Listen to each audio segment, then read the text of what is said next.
안녕하세요. 저는 KBS 박세희 기자입니다. 세계 최대의 가전 전시회 CES의 진짜 숨겨진 얘기를 전해드리기 위해서 나왔습니다. 매체들이 잘 보도하지 않는 CES의 진짜 숨겨진 얘기, 우리나라 업체들이 비판받아야 될 부분까지 가감없이 전해드리도록 하겠습니다. 대표적으로 지난해 화제를 끌었던 LG 롤러블 TV가 있습니다. 그 TV 가격이 얼마인 줄 아십니까? 예상 출시 가격이 최소 7천만 원, 어쩌면 1억 원 이상입니다. 실제로 출시가 된다 하더라도 과연 팔릴지 LG전자에서 지난해 팔겠다고 해놓고 올해까지 아직 판매를 시작하지 못하고 있는 그런 상황입니다. CES는 꿈이고 현실은 좀 많이 다른 그런 셈이죠. 올해 CES에서는 현대자동차가 만든 비행기가 가장 큰 주목을 많이 받았는데요. 자동차만 만들더니 비행기도 만들고 어떤 미래 산업을 앞장서고 있는 게 아니냐 이런 이미지로 많이 비춰졌습니다. 하지만 시제기가 나올 시점이 3, 4년 정도 뒤가 되겠고요. 실제 상용화되는 시기는 빨라야 2028년. 현대가 만드는 비행기 같은 경우에는 우버랑 같이 협업동을 하는데요. 그런데 사실 우버가 협동하는 그런 비행기 제조업체가 현대만 있는 것이 아닙니다. 최소한 4곳이나 5곳 정도의 업체가 더 있습니다. 다른 업체에서 만드는 비행기들이 더 수가 많을 수도 있고요. 벨이라는 회사는 헬기를 만들기 때문에 현대보다 더 빨리 비행기를 만들 수가 있습니다. 현대 같은 경우에는 프로펠러가 8개 달린 비행기를 전시를 했는데요. 벨은 4개만 달린 비행기를 전시했습니다. 이 프로펠러 숫자를 줄이는 것이 기술이기 때문에 벨이 기술적으로 앞서 있다고 보실 수 있습니다. 삼성도 좀 마찬가지인데요. 볼리 로봇이 상당히 주목을 많이 받았습니다. 인공지능 로봇이고 사람이 이제 앉아서 부르면 찾아오고 이런 귀여운 모습으로 인기를 끌었는데요. 광고 영상에 보시면 이 볼리가 돌아다니면서 바닥에 놓여있는 쓰레기를 발견하고 청소 로봇을 불러가지고 치워라 이렇게 명령까지 내리는 모습 보실 수 있는데요. 하지만 이 모습은 시연에서는 공개되지 않았습니다. 이게 광고 영상일 뿐이고 실제로 그렇게 작동하는지 검증할 방법은 없는 상황입니다. 한 6개월에서 8개월 정도 걸리면 팔 수는 있다라고 얘기를 했습니다. 하지만 비용이 얼마나 들지, 내구성이라든지 판매 가능성, 시장이 얼마 정도 있는지를 확인이 안 되기 때문에 실제로 판매를 못하고 그대로 사장될 가능성은 남아 있습니다.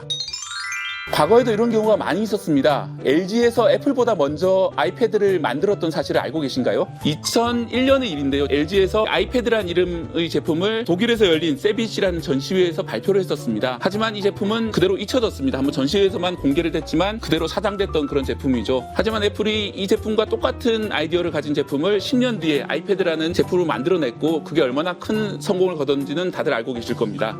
LG가 남 좋은 일만 한 셈이죠. 이 삼성이 볼리 로봇도 만약에 아이 로봇이나 아이볼 이런 것을 내놓으면 삼성이 그냥 남 좋은 일만 시킨 그런 꼴이 되는 것이죠. 하지만 이런 대기업 전시와 다르게 중소기업 전시회는 당장 쓸만한 기술도 볼 수 있습니다. CES에서 계약까지 이어지는 경우가 많이 있고요. 그리고 당장 매출을 올려야 되기 때문에 지금 팔고 있거나 앞으로 팔 물건을 내놓는 경우가 많이 있습니다. 이번에는 물속에서 쓸 수 있는 전기 프로펠러 장치가 상당히 주목을 끌었는데요. 이 물 안에서 프로펠러를 매달려서 움직이는데 동작을 아주 자연스럽게 이렇게 움직일 수 있습니다. 스킨스쿠버를 하신다든지 수영하시는 분들한테 상당히 유용한 물건으로 보입니다. 그리고 벽을 타고 오르는 진공청소기도 당장 쓸 수 있는 물건으로 보이는데요. 아파트 같은 경우에 외부 유리창 청소가 많이 힘들기 때문에 로봇 청소기가 집안을 돌아다니는 것처럼 유리창 벽을 타고 로봇 청소기들이 돌아다니는 시대가 멀지 않아 온다 이렇게 생각이 듭니다. 국내 중소기업이 내놓은 자판 없는 키보드도 상당히 주목이 되던데요. 실제 정확하게 입력이 되는지 이런 것들이 좀 더 검증은 필요해 보입니다. 그리고 옛날 오락실 기분이 나도록 조그마한 오락기 같은 것들이 나와서 인기를 끌고 있었습니다. 옛날 오락실 다녔던 아재분들께서 상당히 좋아하실 것 같은 물건이었습니다. 사람들한테 영감을 주는 그런 아이디어들도 많이 있습니다. 이 벤츠 같은 경우에 아바타카를 내놨는데요. 버튼을 만지는 순간 그리고 이 버튼이 내 심장하고 똑같이 위아래로 오르락 내리락 거리면서 살아있는 생물처럼 움직이는 순간 사람을 감동시킬 수 있고 마음을 움직일 수 있다 이런 것들을 목격을 했습니다. 여기서 4년 전 CES를 다녀온 서재희 기자를 모시고 좀 더 얘기를 들어보겠습니다. 4년 전 CES 다녀오셨는데 당장 쓰일 것처럼 홍보를 했는데 실제로는 사장된 그런 기술들이 꽤 있지 않습니까? 2016년 CES에서는 그 가상현실이라고 해서 삼성이 앞에 이제 핸드폰을 이용해서 끼면 이제 사방을 둘러보면 다 이제 가상현실인 것처럼 VR 기업가 막 팔고 그랬어요. 네네네. 그 당시에는 전 산업에 적용이 될 것이다. 그래서 엄청나게 큰 인기를 끌었고 중간에 그 영화관이 설치가 됐어요. 가상현실. 외국인들이 굉장히 환호를 했는데 사실 지금 찾아보기가 쉽지 않죠. 결국 홍보만 하고 끝난 그런 셈이네요. 네, 홍보는 엄청났죠.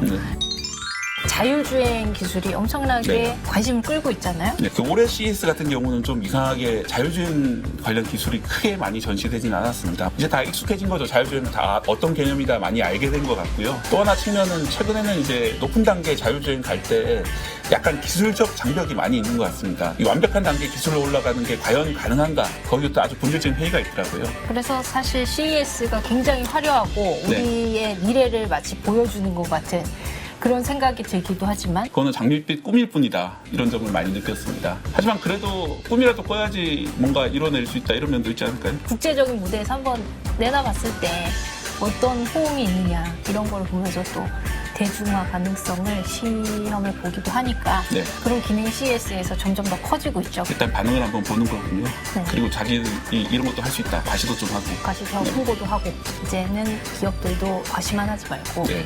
뭔가 좀 우리가 와닿을 수 있는 네, 실제 성과로 이어지는 CES를 좀 기대해 기대해 봅니다. 보겠습니다. 내년 출장을 여러분들이 좋아요, 구독 눌러주시면 저도 내년 출장 다녀올 수 있습니다. 좋아요, 구독 그리고 많이 공유해 주시기 바랍니다. 내년에는 그 서재 기자랑 같이 다녀오도록 하겠습니다. 아 저는 괜찮아요. 너무 바쁜 출장이어서 그러면 지금까지 KBS 박대희 기자였습니다. 서재 기자였습니다.